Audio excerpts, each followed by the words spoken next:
ओम श्री गणेशाय नमः। श्री गुरुभ्यो नमः। शुक्लांबरधरं विष्णुं शशिवर्णं चतुर्भुजं प्रसन्नवदनं ध्यायेत् सर्वविघ्नोपशान्तये। सरस्वती नमस्तुभ्यं वरदे कामरूपिणी विद्यारम्भं करिष्यामि सिद्धिर्भवतु मे सदा। माता च पार्वती देवी पिता देवो महेश्वरो बान्धवास्यो भक्ताश्च स्वदेशो भुवनत्रयम् वागर्धाविव सम्पृक्त वागर्ध प्रतिपत्तये जगतः पितरौ वन्दे पार्वती परमेश्वरौ। అమ్మలగన్న అమ్మ మూరమ్మల మూలపుడమ్మ చాలా పెద్దమ్మ సురారులమ్మ కడుపారడు కూర్చునమ్మ తనులో నమ్మని వెంకటమ్మల మనమ్ముల నుండెడి అమ్మ దుర్గమ్మ అమ్మ కృపా కవిత్వ పట్టు సంపదలు శ్రీకృష్ణ వసుదేవ సుతం దేవం కంస చాణూర మర్దనం జవకీ పరమానందం కృష్ణం వందే జగద్గురు. హరి ఓం.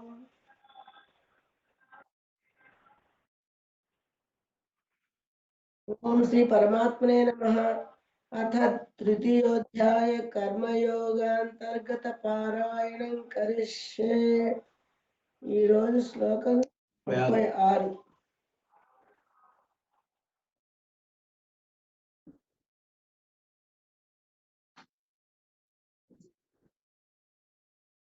అథ కేన ప్రయుక్తోయం పాపం చరతి పూరుషః అనిచ్ఛన్నపి వార్ష్ణేయ బలాదివ నియోజితః.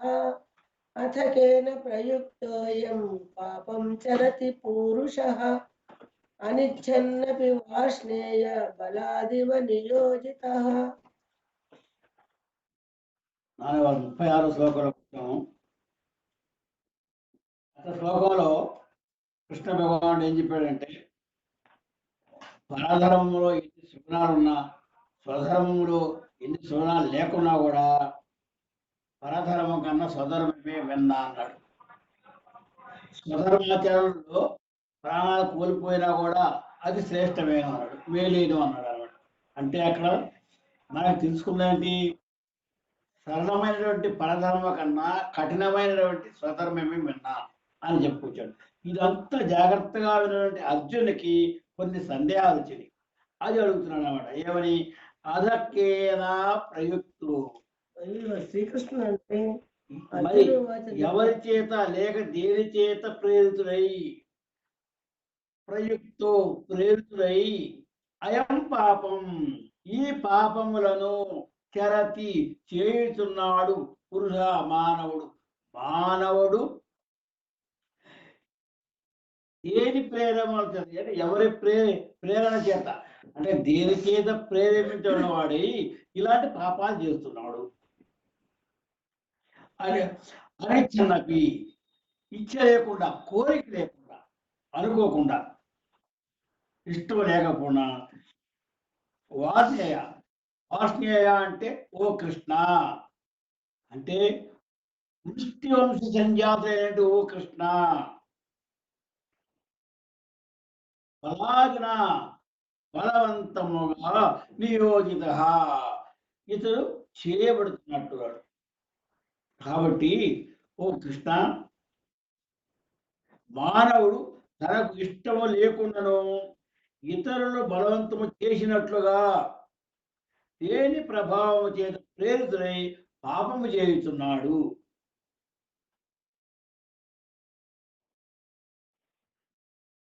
ఇక్కడ మనం జాగ్రత్తగా ఆలోచించాలి. రాజు ఒక సైనికుడు చెబుతాడు, పలానాదు శిక్షించండి అని. సైనికుడు ఏమిటి? రాజుగారు చెప్పినట్టు చేయటం.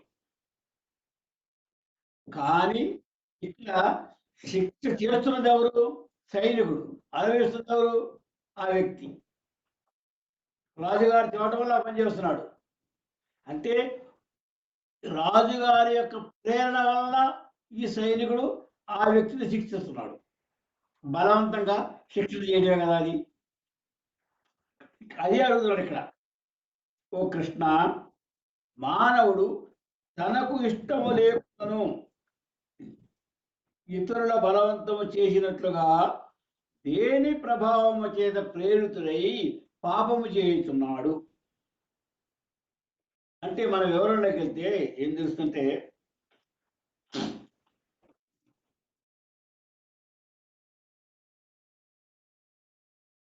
అంటే ఇక్కడ అర్జునుడి ప్రశ్న ఏమిటంటే నరుడు పాపము ఆచరించడానికి కారణం ఏమిటి? ఇష్టము లేకుండాను మనుషులు ఎవరు బలత్కారం చేసినట్లుగా పాపములు ఆచరించరు. ఈ పాపచరణకు కారణము బాహ్యమా, అంతరమా? పాపం చేయడానికి కారణం ఇలా బాహ్యం నుంచి వచ్చింది అభిప్రాయం లేక ఆంతరికమా? ప్రతి జీవి కూడా సహజంగా ఆధ్యాత్మిక తత్వాన్ని, పవిత్ర తత్వాన్ని, విషయ కల్మష రాహిత్యాన్ని కలిగి ఉంటాడు. కానీ ఈ విషయ పాపము అతనిపై ఏ ప్రభావమో చూపలేవు. ఆ విధంగా ఉన్నటువంటి ఆధ్యాత్మిక తత్వము, పవిత్ర తత్వము, విషయ కల్మష రాహిత్యం ఉన్నటువంటి మానవుడిని ఈ విషయ జగత్తు ఎలాంటి పాపమోతం చేత చేయించలేదు. కానీ పాపకర్మలు పరమాత్మ చేయగాక ఇతర కారణం వలన ప్రేరేపింపబడుతున్నవి. ఈ పాపకర్మలు కానీ ఎలా ప్రేరేపించబడుతున్నాయి అంటే ఇక్కడ చెప్పి ప్రపంచంలో 3 రకాల జీవులు ఉంటారు. ప్రపంచంలో జీవులు 3 రకాలుగా విభజించు. ఒకటి ఎన్నడూ పాపకర్మలు చేయని వాడు. 2 పాపము చేయని ఉద్దేశము లేని వారైనను దేని యొక్క ప్రేరణ చేతనో బలత్కారంగా పాపము చేయవారు. ఇక 3వ వారు కావాలనే పాపం చేసేవారు. 3 రకాల వారు. మొట్టమొదటివాడు ఎన్నడూ పాపకర్మ చేయని వాడు, వాడు ఉత్తముడు. ఈ ఎట్టి పరిస్థితిలో కూడా పాప కార్యక్రమాలు చేయడు, వాడు ఉత్తముడు అనుకుంటాం మనం. కాబట్టి ఈ ఉత్తముల ఎదుట ప్రకృతి యొక్క కుట్రలు పన్నాగాలు సాగవు. ఇదే అతనికి పాపచింతన లేదు.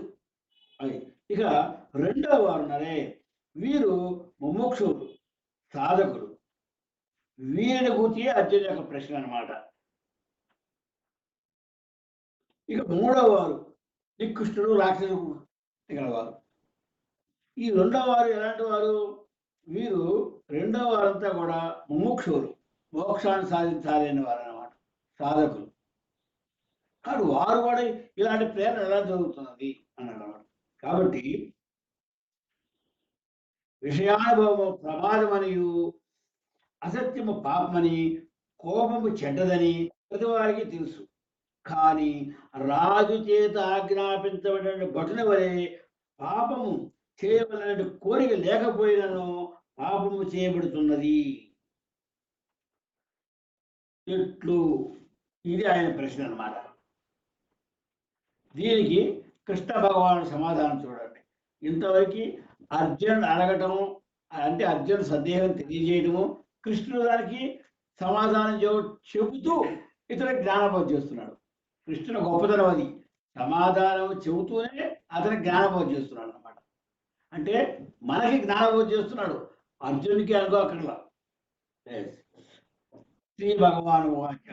శ్రీ భగవాను వాచ కామ ఏష క్రోధ ఏష రజోగుణ సముద్భవ మహాసనో పాపాత్మ విద్యేన మిహ వైరిణం. కామ ఏష క్రోధ ఏష రజోగుణ సముద్భవ మహాసనో మహాపాప్మ విద్యేన మిహ వైరిణం. రజోగుణ సమద్వహ, రజోగుణము నుండే ఉద్భవించినటువంటి కామయేష ఈ కామము, క్రోధయేష ఈ కోపము. కామంగానే కోపంగానే ఎక్కడి నుంచి వస్తాయి? రజోగుణ ప్రభావం వల్లనే ప్రబలదేవి. కాబట్టి అర్జున, రజోగుణ ప్రభావం వచ్చినటువంటి ఈ కామము, ఈ క్రోధము, ఇవన్నీ కూడా ఎలాంటి అంటే మహాశను.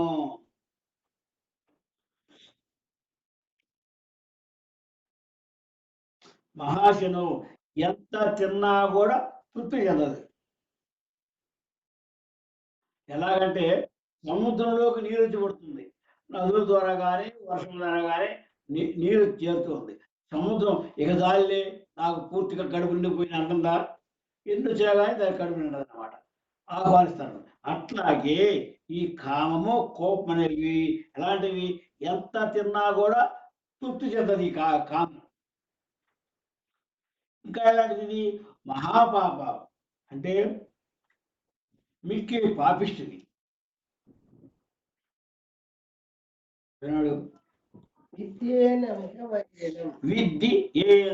ఇహ, విద్ది ఏనం ఇహ అంటే ఈ లౌకిక ప్రపంచమనందు ఈ విషయము తెలుసుకొనము, ఈ విషయాన్ని తెలుసుకుంటున్నాడు అనమాట.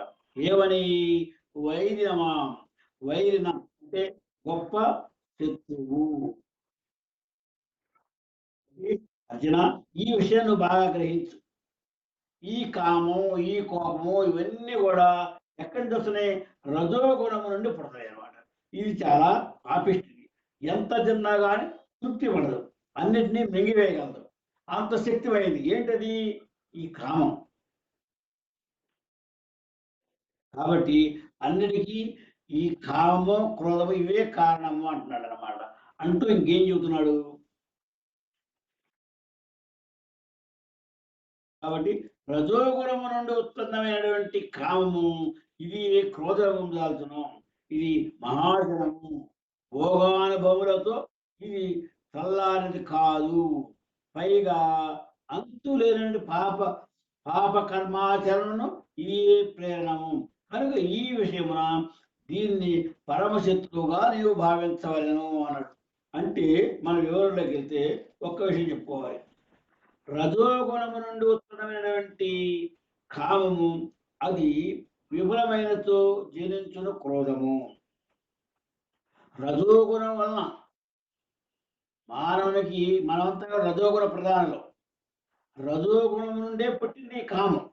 ఈ కామం అంటే ఈ కోరిక తీరకపోతే, విఫలమైతే అది క్రోధంగా మారుతుంది. ఈ కామ క్రోధమే పాపాచరణకు ముఖ్య హేతువులు. మానవుడు పాపం ఎందుకు చేస్తున్నాడు అని అడిగాడు కదా, అర్జునుడు దాకా చూస్తున్నాడు. ఈ కామము క్రోధము వీటి వల్లనే మానవుడు పాపములు చేయవలసి వచ్చినది. ఎందువల్ల, ఈ కామము మహాశనము. మహాశనం అంటే ఎంత తిన్నా తృప్తి లేనిది, అంటే అన్నింటినీ మింగివేయగలదు, అంత గొప్పది. అంటే ఏ పనైనా చేయించదు అనమాట. భోగానుభవములతో చల్లారది కాదు, ఇది అందరికీ తృప్తి చెందదు. భోగానుభవములతో ఇది చల్లారది కాదు, చల్లారదు. ఎందువల్ల, ఎంత నీవు అనుభవించినప్పుడు కూడా అది ఇంకా ఇంకా కోరుతా ఉంటుంది, కొత్త పోగొడు పోతూనే ఉంటుంది కామం. కాబట్టి అంటే దీనికి తృప్తి లేదు. మానవునికి తృప్తి ఉందా, ఎంతవరకు తృప్తి, తనకు తాను సరిపెట్టుకుంటేనే తన తృప్తి, అంతేగాని దేనివల్ల తృప్తి పడదు. కాబట్టి మానవునికి పరమశత్రువు కామము. మొట్టమొదటి బయట చెప్పింది, జీవుడు విషయ జగపు సంపర్కమును పొందినంతనే రజోగుణం వలన కామముగా మార్పు చెందును. జీవుడు భూమి మీదకి వచ్చిన తర్వాత కొంతకాలానికి ఈ విషయ జగపు సంపర్కంలోకి వెళ్ళిపోతాడు. విషము కలిగిన విషయ అంటే కోరికల యొక్క వాసనలు అన్నమాట. అందువలన అతడు రజోగుణ ప్రభావితం అవుతాడు. రజోగుణం వలన అతనికి కామం ఉద్భవిస్తుంది. ఈ కామము తృప్తి చెందనిచో అది క్రోధముగా మారును, అది తరువాతది మోహముగా మారును. చూడండి, మొట్టమొదటి కోరిక అంటే కామం. ఈ కామం తీరకపోతే వచ్చేది క్రోధం. ఈ క్రోధం ఎలా మార్పు చెందుతుంది, మోహంగా మార్పు చెందుతుంది. కాబట్టి కామమే జీవులకు, ప్రతి వ్యక్తికి కూడా పరమశత్రువు. రాగద్వేషాల యొక్క ప్రతిరూపాలే కామక్రోధాలు. గతంలో మనకి చెప్పుకొచ్చాడు రాగద్వేషాల గురించి.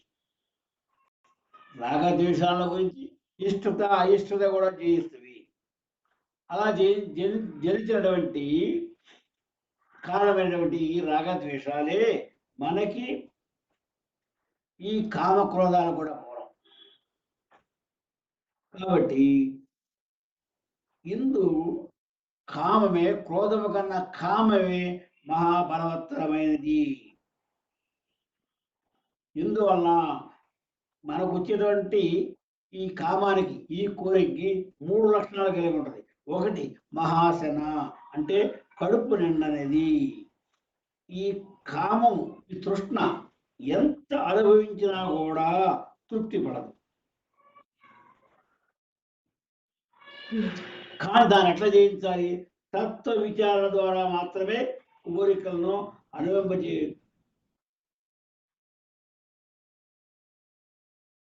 తత్వ విచారణ ద్వారా కోరికలను అనుభవింపజేయకుండా కామమును నియంత్రించవచ్చు. ఎట్లాగూ మనకి తత్వ విచారణ ద్వారా ఇంద్రియమును అదుపు చేసుకొని కోరికలు లేకుండా మనం చేసుకోవాలి. ఆ విధంగానే కోరికలను మనం నియంత్రించగలం. రెండవది మహాపాప, అంటే ఘోర పాపములకు ఇది హేతువు. కామం కోపంగా మారి మోహంగా మారినప్పుడు అలాంటి వ్యక్తి, మోహితుడైనటువంటి వ్యక్తి ఎలాంటి పాపాలు చేయడానికి కూడా వెనుకాడతాడు. కాబట్టి ఇది మహా ఘోర పాపములకు ఇది హేతువు. మూడవది వైరిన, ఇది శత్రువు. అంటే ఇది హృదయమనందే తిష్టవేయును. మన పెద్దలు చివరి గ్రహించింది ఏంటంటే ఈ కామం ఎక్కడ మన మనసులో తిష్ట వేసుకొని ఉంది. కాబట్టి మనసులో తిష్ట వేసుకున్నటువంటి ఈ కామాన్ని ఎలా మనం జయించాలి? వివేక వైరాగ్యములచే దీనిని హృదయాంతరం నుండి తొలగించవలను. ఇది తొలగించాలంటే వివేకంతో ఆలోచన చేయాలి, ఈ కామం కరెక్ట్ అని. తర్వాత వైరాగ్యంతో, వైరాగ్యం అంటే ఈ సుఖమే ఒక సుఖమా అనేది వైరాగ్యం. విరక్తి కాదు, విరక్తి వేరు, వైరాగ్యం వేరు.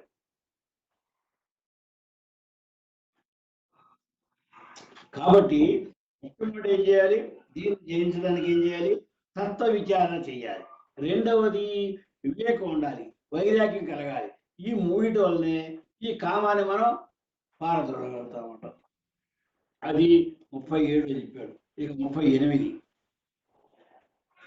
ఎలాంటిది? ఇంకా ఈరోజు ఈ 36 నుండి కృష్ణ భగవానుడు మనకు చెప్పింది ఏంటంటే కామం యొక్క ప్రభావం ఎలాంటిది, మానవుడి మీద ఎలాంటి ప్రభావం చూపగలుగుతుంది, దాన్ని ఎలా అదుపు చేసుకోవాలి అని చెబుతున్నాడు.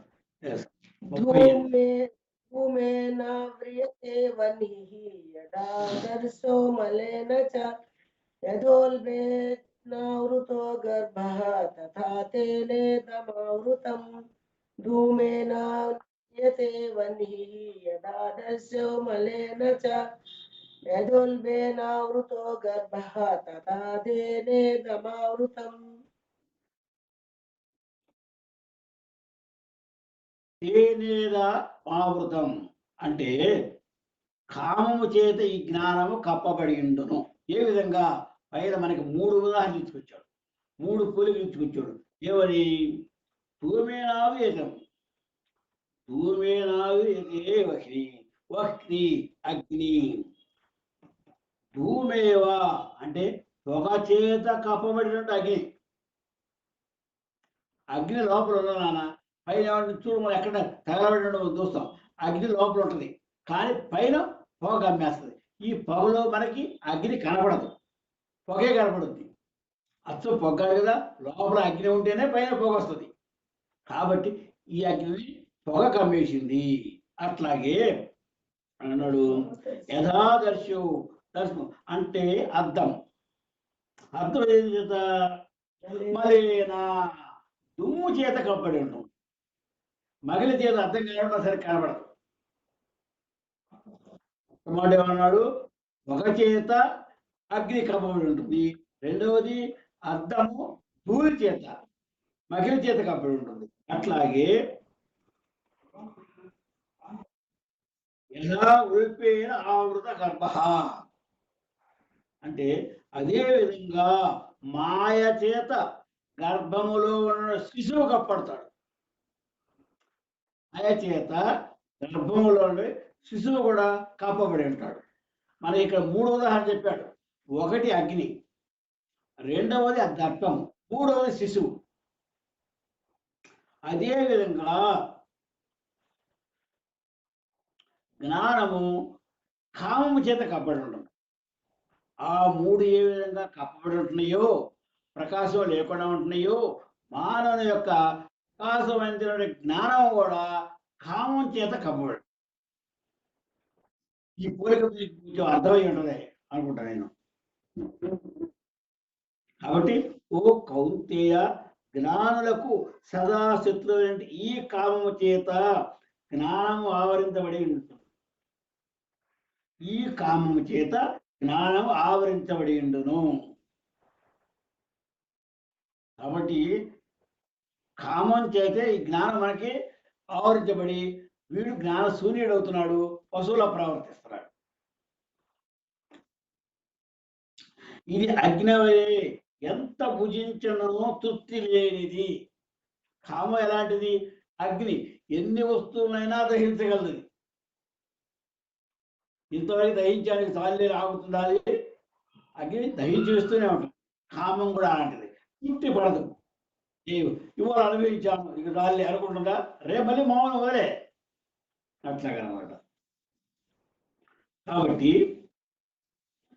ఈ కామావరణ నిప్పును పొగగమ్మినట్లుగా, అద్దమునకు మురిగిపడినట్లుగా, గర్భమనందరి పిండమును మావి ఆవరించినట్లుగా జ్ఞానమును క్రమముగా కమ్మివేయును. ఏంటది? కామం. ఈ కామావరణ మన వాళ్ళు జాగ్రత్తగా పరిశీలన చేసి 3 రకాలుగా అన్నారు. కామావరణం ఏ విధంగా ఉంటుందంటే సాత్వికమైనది, రెండవది రాజసమైనది, మూడవది తామసమైనది. ప్రకృతిలోని గుణాలు 3. కామం కూడా ఈ 3 గుణాలు అనుసరించే ఉంటుంది. అది కూడా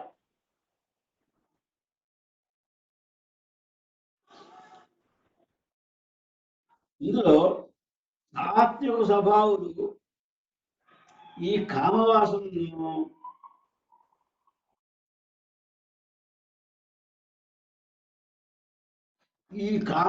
పోగొట్టడానికి పొగ నిప్పును గమ్మినట్లుగా ఉండను.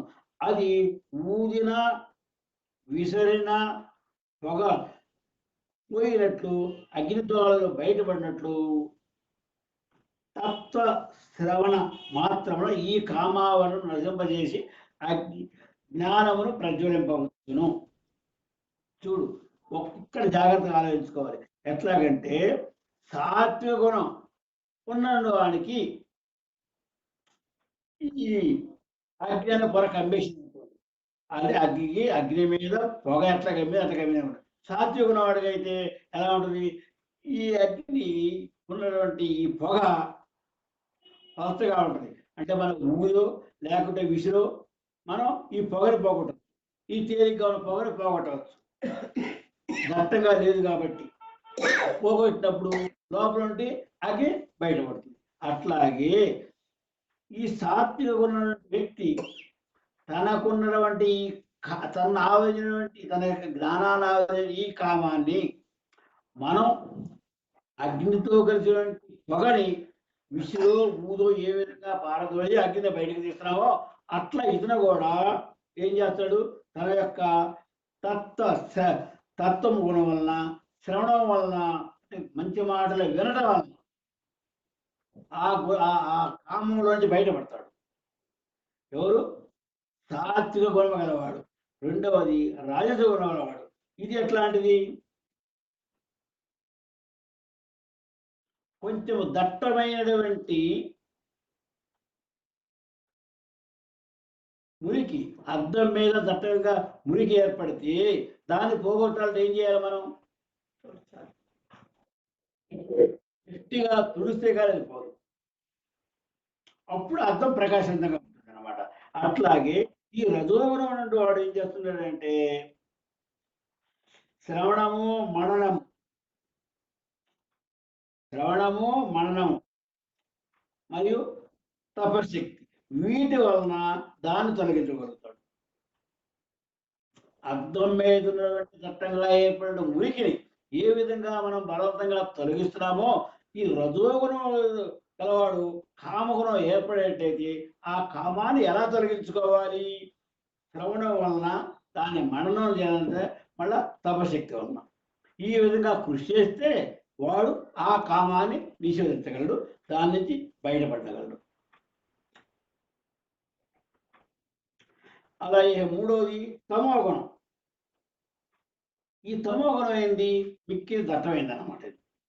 ఎట్లాగంటే గర్భంలో ఉన్న శిశువును ఆవరించిన మాయ ఏ విధంగా ఆవరించి ఉంటుందో దట్టంగా, అప్పుడు ఈ శిశువుని ఆ తల్లి 9 మాసాలు మోసిన తర్వాత భగవంతుని యొక్క ప్రేరణ వలన, అతని కృప వలనే ఆ శిశువు బయటపడుతుంది. ఇది తమోగుణ ప్రభావం అనమాట. తమోగుణము చేత, తమోగుణం వలన జ్ఞానాన్ని ఈ కాము కప్పేస్తే ఎలా ఉంటుంది? గర్భస్థులో ఉన్నటువంటి శిశువు పైనంటి మాయ అనే పొర దట్టంగా ఉండటం వలన 9 మాసాలు మోయాల్సి వస్తుంది. తర్వాత భగవత్ కృపతోటి ఆమె ప్రసవించి ఆ శిశువుని బయట పొందగలుగుతుంది అన్నమాట. అట్లాగే ఇలాంటి గుణం కలిగిన వారంతా కూడా తీవ్రమైన తపశక్తి వలన భగవంతుని అనుగ్రహం సంపాదించి కాలక్రమమున ఆ ఆవరణను తొలగించుకుంటాడు అన్నమాట. కాబట్టి ఈ కామం త్రిగుణాల మీదే ఆధారపడదు. అంటే త్రిగుణ తత్వాలనే కలిగి ఉన్నది. సతోగుణము, రజోగుణము, తమోగుణము. భగవానుడు ఇక్కడ 3 ఉదాహరణ చెప్పుకొచ్చాడు. ఒకటి అగ్ని, పొగ మంచేత కప్పడంటం. 2 దర్పం, అద్దము, జిడ్డు మగిన చేత కప్పడంటం. 3 శిశువు మాయ చేత కప్పడంటం. 3 ఉదాహరణలు 3కి ఇచ్చాడు అన్నమాట.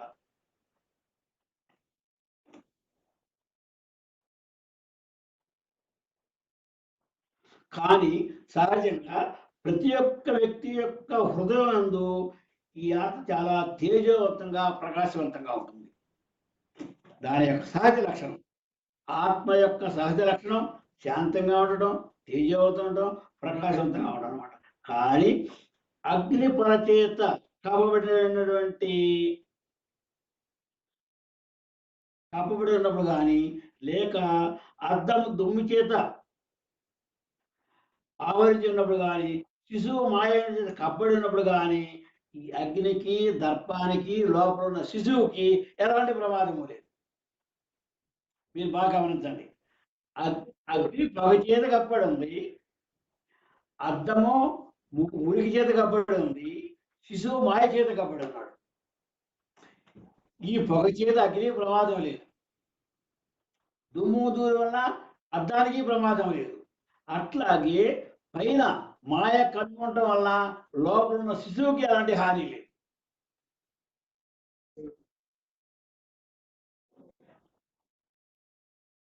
అట్లాగే కాము చేత కప్పడినటువంటి కూడా ఆత్మకు ఎలాంటి ప్రమాదం లేదు. బాగా గమనించండి. ఇప్పుడు ఈ 3 వస్తువులకి, వాడి మీద కప్పబడినటువంటి వాటికి, ఈ 3 వస్తువులకి ఎలాంటి ప్రమాదం లేదో, అదే విధంగా ఈ కామం చేత కప్పడినప్పుడు కూడా ఆత్మకి ఎలాంటి ప్రమాదము లేదు.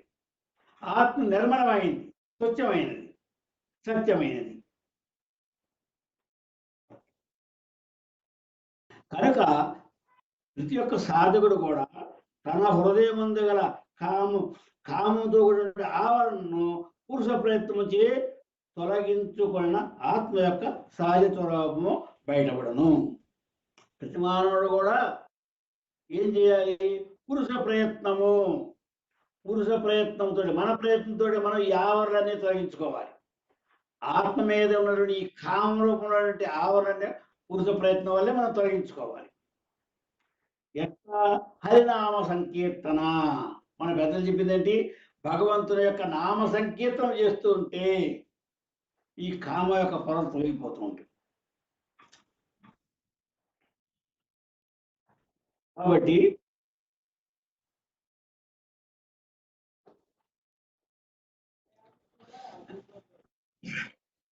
ఎప్పుడైతే నీవు ఒక భగవంతుని యొక్క హరినామ సంకీర్తనం అంటే భగవంతుని ఆశ్రయించుట అని అర్థం.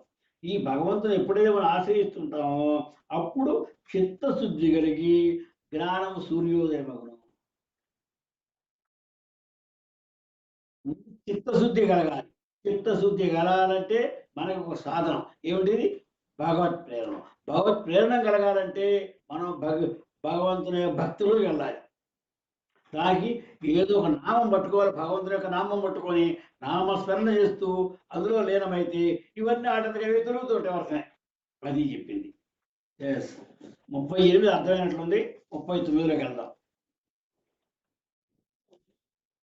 ఆవృత జ్ఞానమే తేన జ్ఞానినో నిత్య వైరిణ కామరూపేణ కౌంతేయ దుష్పూరేణ వలేన చ. ఆవృతం జ్ఞానమే తేన జ్ఞానినో నిత్య వైరిణ కామరూపేణ కౌంతేయ దుష్పూరేణ నలేన చ. ఆవృతం జ్ఞానమేతే. ఆవృతం జ్ఞానమేతే ఆవృతము కప్పబడి ఉండును. ఏం చేత? జ్ఞానమేతేన అంటే ఈ కామము చేత జ్ఞానము కప్పబడి ఉండును. జ్ఞానినో జ్ఞానికి కూడా నిత్య వైరినో అందువల్ల అది నిత్య శత్రువు. ఎంత గొప్ప జ్ఞాని అయినా కూడా ఈ కామం చేత అతని యొక్క జ్ఞానం కూడా కప్పబడి ఉంటుంది.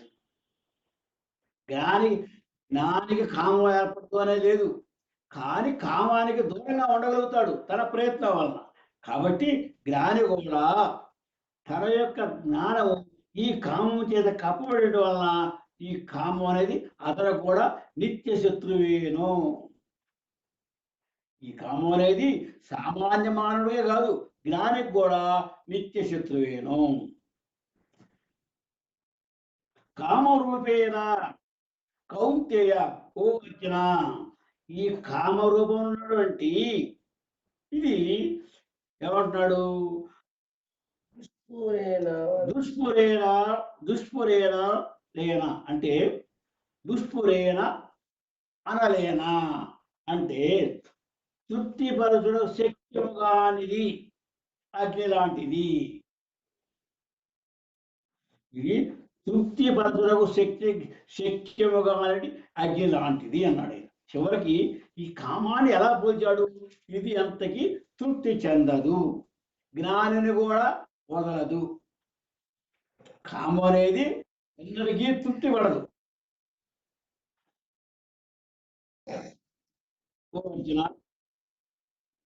కామం అగ్నితో సమానమైనది, అంటే అగ్ని వంటిది. అది అన్నాటికి చల్లారదు. జ్ఞానులకు ఇది నిత్యమైది. అది మనుషుని జ్ఞానమును కప్పిచుండును. ఒక్క విషయాలు పొయ్యిలో మనం కట్లు పెడుతున్న కొద్ది మంట పెరుగుతూ ఉంటుంది. ఆ మంట ఆరాన్ని మనం ఏం చేయాల? పొయ్యిలో మనం కట్లు పెడుతున్న కొద్ది అది మండుతూ ఉంటుంది.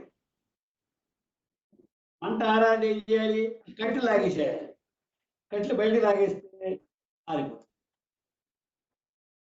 అంతేగాని దాని మీద మనం ఆజ్యం పోస్తూ ఉంటే, అంటే నెయ్యి పోస్తున్నాం అనుకో, మంట పెరుగుతూ ఉంటుంది. ఇంకా అంటే ఈ కోరిక ఒకదానికి పెరుగుతూ ఉంటాయి అన్నమాట. ఇక్కడ ఏం చెబుతున్నాడు? ఓ అర్జున, కామము అగ్నితో సమానమైనది. కామం అనేది అగ్ని, ఇది ఎన్నటికీ చల్లారదు. అంటే కామమును తృప్తిపరచుట శక్యము కానిది. ఇంతవరకు ఏ మానవుడు కూడా తమ యొక్క కామాన్ని తృప్తిపరచలేకపోయాడు. ఎందువల్ల? ఈరోజు తృప్తిపరిచాడు, అయిపోయిందా అనుకుంటారా? కాదు, రేపు మరలా కోరికలని.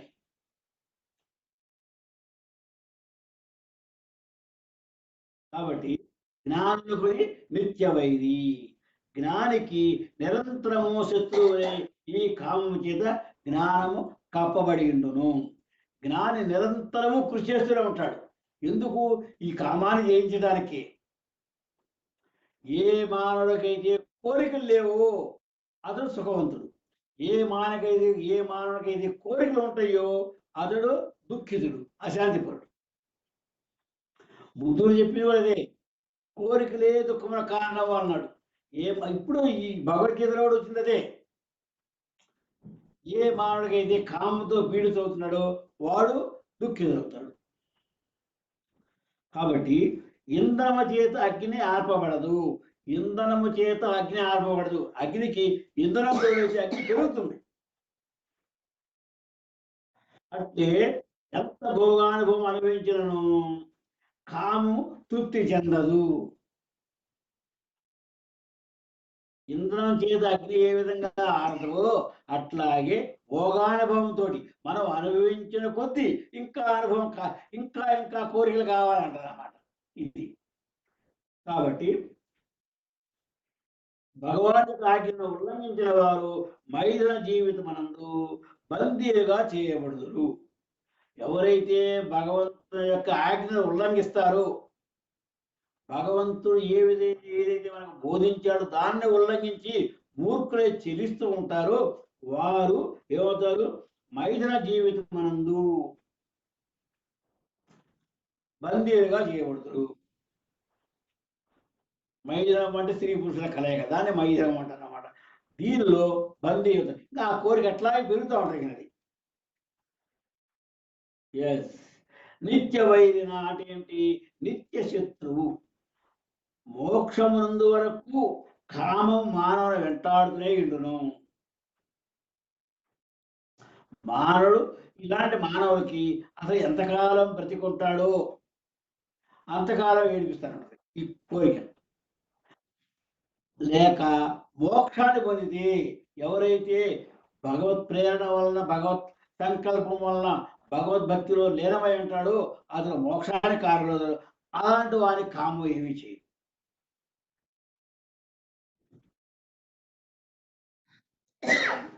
కాబట్టి ఈ కామం అనేది ఎలాంటి వారినైనా కూడా ఇది పీడించగలదు. ఒకవేళ పై పైన తొలగినట్టు కనబడినప్పుడు కూడా ఆంతరంగమున మనసులో దాని కోరిక ఉంటానే ఉంటుంది.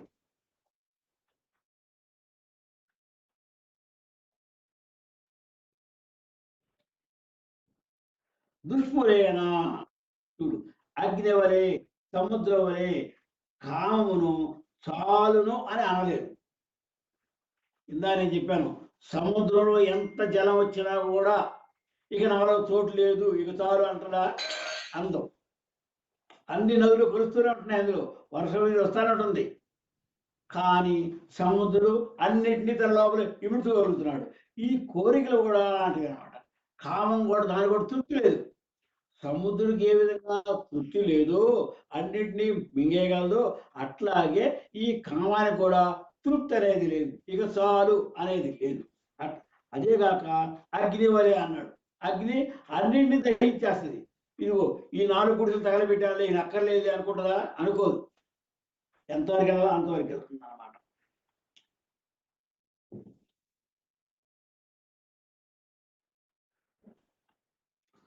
కాబట్టి ఎప్పుడు పోతుంది? మన హృదయం నుండి కోరికలను, భోగ సంకల్పాలను పారదోలినప్పుడే కామం చల్లారును. ఎప్పుడు ఈ కామం చల్లారేదంటే మన హృదయం నుండి కోరికలు తీయగలగాలి. ఈ మానవుడైతే తన హృదయం నందు కట్టడి చేసుకొని నియమం పాటించి ఈ కోరికలు లేకుండా చేసుకుంటాడో అతనికి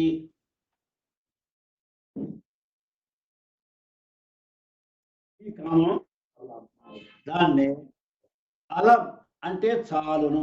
ఇక్కడ భగవద్ ఏం చెప్పాడు? అనలం అన్నాడు. అలం అనలం అన్నాడు. అనలం అంటే ఇది చాలదు.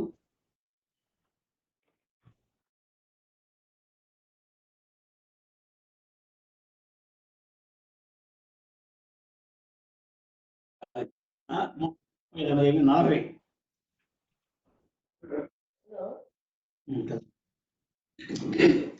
ఇంద్రియాణి మనోబుద్ధి అస్యాధిష్టాన ఉచ్యతే ఏతైర్విమోహయత్యేష జ్ఞానమావృత్య దేహినం ఇంద్రియాణి మనోబుద్ధి తస్యాధిష్టానముచ్యతే ఏతైర్విమోహయత్యేష జ్ఞానమావృత్య దేహినం.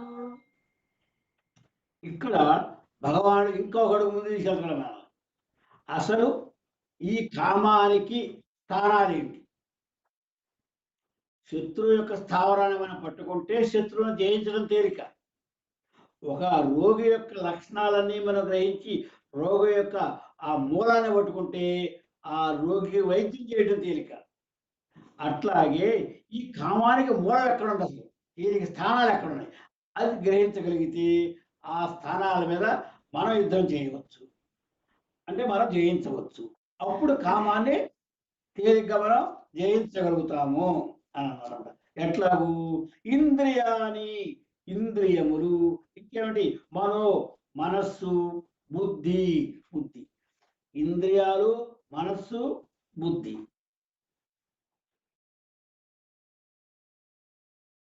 వీడికి బుద్ధి ఏమన్నాడుగా,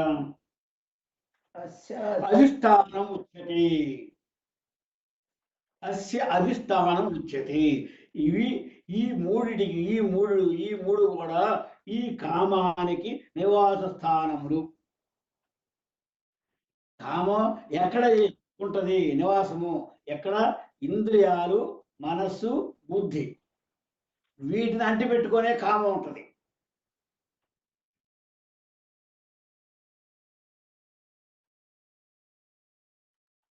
ఇంకేమన్నాడు? ఏతై విమోహయతి.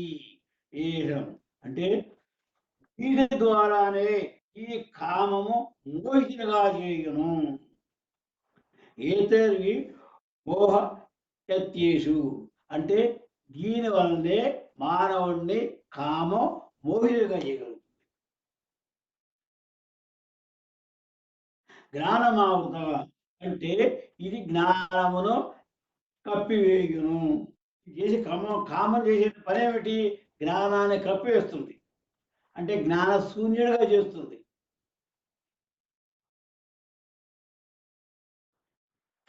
దేహిన జీవాత్మ. కాబట్టి ఈ జీవాత్మను కూడా ఈ మోహం అనేది, కామం అనేది కప్పివేస్తుంది అన్నమాట. కాబట్టి దీనికి మూలం ఎక్కడుంది? ఇంద్రియములు, మనస్సు, బుద్ధి. ఆ మూడిట్లో ఇది స్థానం సంపాదించగలుగుతుంది. స్థానం సంపాదించి జ్ఞానం మీద దండిస్తుంది. విషయం జాగ్రత్తగా గమనించాలి. కామం అనేది ఒక స్థానం సంపాదించుకుంది. ఎక్కడ వాయు పట్టుందో గ్రహించి అక్కడే పడింది. మనస్సు, బుద్ధి. మనసులో ముందు కామం జయించింది. మనకున్నటువంటి రజోగుణ తత్వం వలన మనసులో ఈ కోరిక పుట్టింది. ఈ కోరిక బుద్ధిని కూడా ఆక్రమించింది. ఈ రెండు కూడా కలిపి ఆ కోరికను తీర్చుకోవాలంటే ఏం చేయాలి? ఇంద్రియాలను ఉపయోగించుకోవాలి.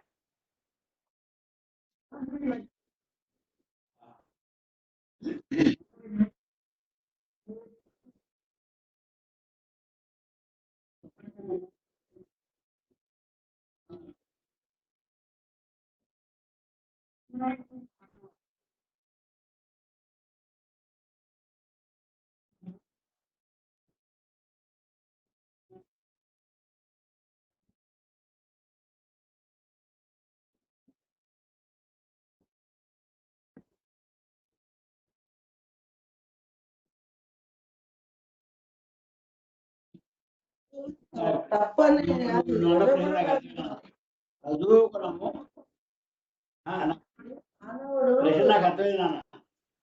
ప్రశ్న అంటే చెప్పడం అంటే ఇప్పుడు మానవుడు రజోగుణ కానీ ప్రగతిని సాధిస్తున్నాడు. ఇప్పుడు మనకి సౌకర్యాలు, సుఖాలు అన్ని కావాలి అంటే ఇప్పుడు కరెంట్ కానీ లేకపోతే విమానాలు కానీ ఎన్నో రకాలు మానవుడు చేస్తున్నాడు కదా. ఆ ప్రయత్నాల వల్ల మానవుడు సుఖంగానే ఉంటున్నాడు కదా. మరి ఆ ప్రగతి రజోగుణం వల్లే వస్తుంది కాబట్టి రజోగుణం కూడా అవసరమే కదా మనిషికి. తప్పు లేదు కదా. కరెక్ట్. రజోగుణం చాలా అవసరం. రజోగుణం లేకపోతే ప్రగతి లేదు. కానీ రజోగుణం ఎలా ఉండాలి? ఇతరులకు కూడా ఉపయోగపడేట్టుగా ఉండాలి. తనకి ఇతరులకి ప్రయోజనం కూర్చే రజోగుణం గొప్పదే. కానీ ఈ రజోగుణం ఏం చేస్తుంది? మనకి మనసులో ఇంద్రియాలు ఏర్పడేటువంటి ఈ రజోగుణం ఏం చేస్తుంది? ఇతర జ్ఞానాన్ని కప్పేస్తుంది ఈ రజోగుణం. ఇది కామము అనే రజోగుణం. కామం అనే రజోగుణం ఆ కోరిక నెరవేరకపోతే కోపంగా మారుతుంది. ఇంకా తీరకపోతే మోహంగా మారుతుంది. ఇది ఏం చేస్తుంది? జ్ఞానాన్ని నశింపజేసి మానవుని పశువుగా ప్రవర్తించేది చేస్తుంది. నీవు అడిగిన ప్రశ్న ఏమిటంటే రజోగుణం వల్లనే ఉత్పత్తి ఎక్కువ జరుగుతుంది కదా, ఇవన్నీ సాధించినాను. ఇవి రజోగుణం మంచిగా ప్రయాణాలు చేస్తే పర్వాలా. అనుభవంలో కానీ కనిపెడుతున్నది జ్ఞానం వల్లే. కాబట్టి దేనివల్ల దానివల్ల అంత నష్టం కదా, నష్టం కూడా జరుగుతుంది కదా. ఇప్పుడు నీకు అర్థమైందా? రజోగుణ ప్రభావం వల్లే మానవుడు ఇతర దేశాలు జయించాలని కాంక్ష ఏర్పడేది ఇవన్నీ చేస్తున్నాడు. నాశనం చేస్తున్నాడు. ఈ బాంబులన్నీ కనిపెట్టడం ఎందుకు? ఇతరులను జయించడానికి. ఇప్పుడు మన భారతదేశం ఇంతవరకు ఏ దేశాన్ని ఆక్రమించడానికి వెళ్ళలేదు. బాగా గుర్తుపెట్టుకున్నాను. ఇతర దేశాలు, చైనా మన మీద వచ్చింది, పాకిస్తాన్ మన మీద వచ్చింది ఆక్రమణ చేయడానికి. కానీ మన భారతదేశం ఎప్పుడైనా కానీ పాకిస్తాన్ మీద యుద్ధానికి వెళ్ళింది ఆక్రమించడానికి? చైనా మీద వెళ్ళిందా? రష్యా మీద వెళ్ళిందా? వెళ్ళలా. తనను తాను రక్షించుకోవడానికి సైన్యాన్ని ఇవన్నీ సమకూర్చుకుంటుందే కానీ ఏది మీదకి యుద్ధానికి వెళ్ళలేదు ఇంతవరకు. కారణం ఏమిటి? మనకి యుద్ధ సామాగ్రి సమకూర్చుకోవాలి కోరిక కలిగి ఉన్నప్పుడు కూడా, అభివృద్ధి చెందాలి కోరిక కలిగి ఉన్నప్పుడు కూడా ఇతరుల మీద దండత కూడా కారణం ఏమిటి? మనలో తత్వజ్ఞానం ఉన్నది. అందువల్లనే ఇది కర్మభూమి పుణ్యభూమి అన్నారు. ఇప్పుడు నీ ప్రశ్నకి ఆన్సర్ దొరికిందన్నా?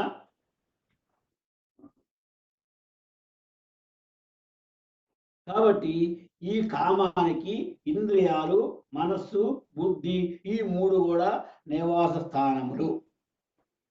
ఇక్కడే కామం తిష్ట వేసుకుంటాడు అన్నమాట.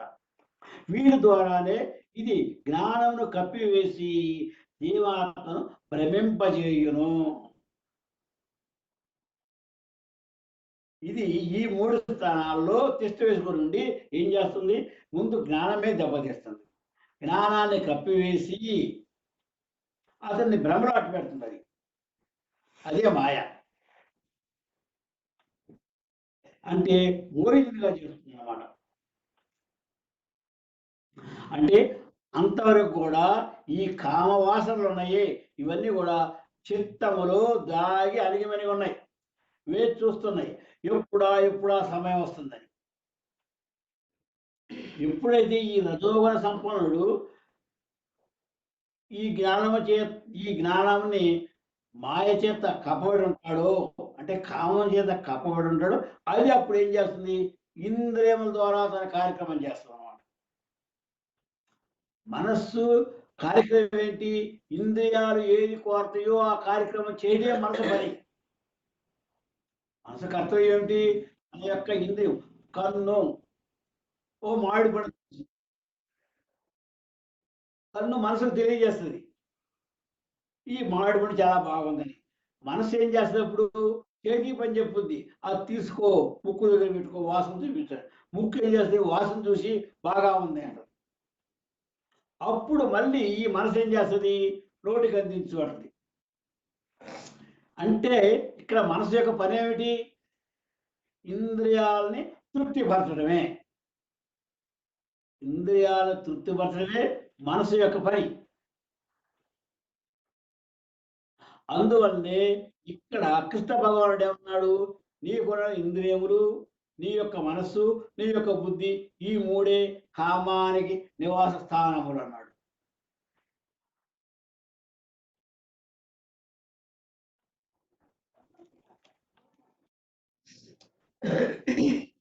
కారణం ఏంటంటే ఇంద్రియ భోగాభిలాష మనస్సుకు నిలయము. ఇంద్రియాలను తృప్తిపరచడమే, ఇంద్రియ భోగాలే మనస్సుకు నిలయం. ఇప్పుడు మనిషి ఎప్పుడు తృప్తి పడతాడు? తను అనుకున్నది జరిగినప్పుడు తృప్తి పడినట్టు.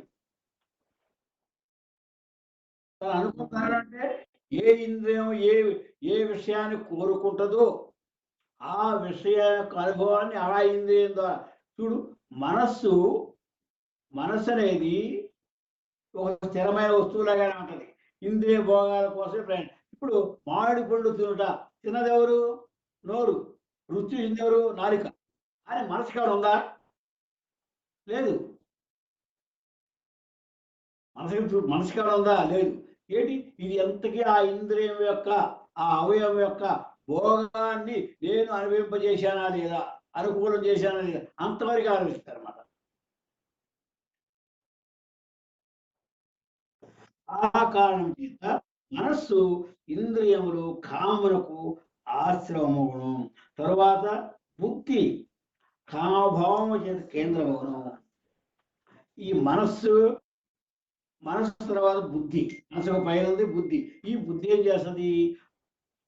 ఈ ప్రకటమైనటువంటి అంటే గొప్పదైనటువంటి ఈ కామ వాంఛ మనసులో ఏర్పడటం వలన బుద్ధి కూడా ఒకసారి, రెండుసార్లు, మూడుసార్లు చెబుతుంది.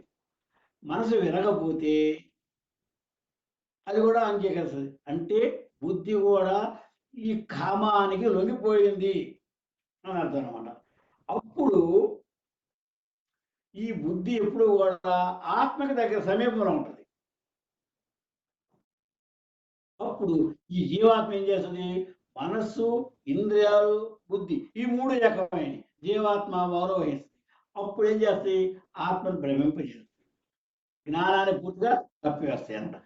ఇక్కడ కామం చేసే పని అది. కామం ఇంద్రియాలకి, మనస్సు, బుద్ధి వీటితో తిష్ట వేసుకోనండి. అప్పుడు ఆత్మ మీద ప్రయోగం చేస్తాం. కాబట్టి ఈ కామం యొక్క మూలస్థానములు తెలుస్తూ దాన్ని జయించుట సులభము. ఇంద్రియములను ఎట్లాగూ ఇంద్రియములను విషయములపైకి అంటే కామం పైకి పోకుండా నిలిపివేయుట. భగవానుడు ఏం చెప్పాడు? నీ యొక్క ఇంద్రియాలని మొట్టమొదటిలోనే కామం వైపు తిప్పకు, ఆదిలో తుంచివేయి. ఈ వస్తువు చూశాను, ఇది బాగున్నది, దీన్ని గ్రహించాలి అనే బుద్ధి మనం ఆ కోరిక మన ఇంద్రియంలో ముందు కలగకూడదు. మనం ప్రశ్న వేసుకోవాలి. ఇది సమ్మతమేనా? ఇది ధర్మమేనా? ఇది నాకు అవసరమేనా?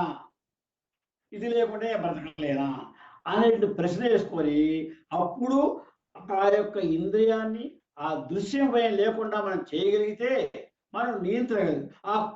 ఆ కామాన్ని అక్కడ నియంత్రించగలిగాం. భగవానుడు చెప్పింది ఏమిటి? ఇంద్రియములను కామముల వైపు మరల్చరాదు. అది ఒకటే మార్గం అన్నాడు. అంటే నీ ఇంద్రియ నిగ్రహం మీరు పాటించాలి. జ్ఞానంతోటి ఇంద్రియ నిగ్రహం పాటించు. ఎట్లాగూ? ఇదిగో ఈ విధంగా ఇంద్రియాలని కామం వైపు వెళ్ళలేకూడదు అసలు. అదేనా? ఎప్పుడైతే ఇంద్రియాలలో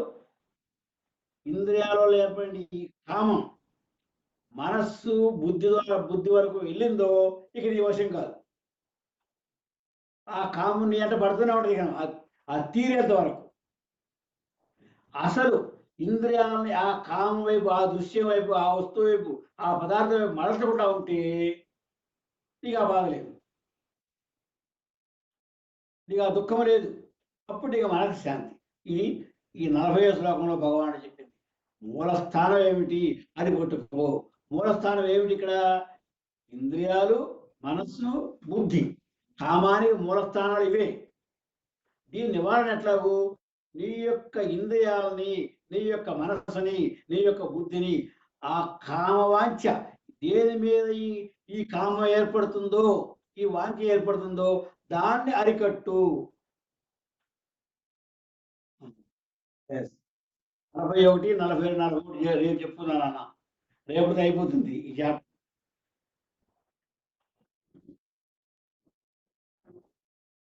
हरि ओम सहनावतु सहनौ भुनक्तु सह वीर्यं करवावहै तेजस्विनावधीतमस्तु मा विद्विषावहै ఓం శాంతి శాంతి శాంతి. సర్వే జనా సుఖినో భవంతు, సర్వ సన్మంగళాని భవంతు. ఏతత్ ఫలం పరమాత్మార్పణమస్తు. స్వస్తి.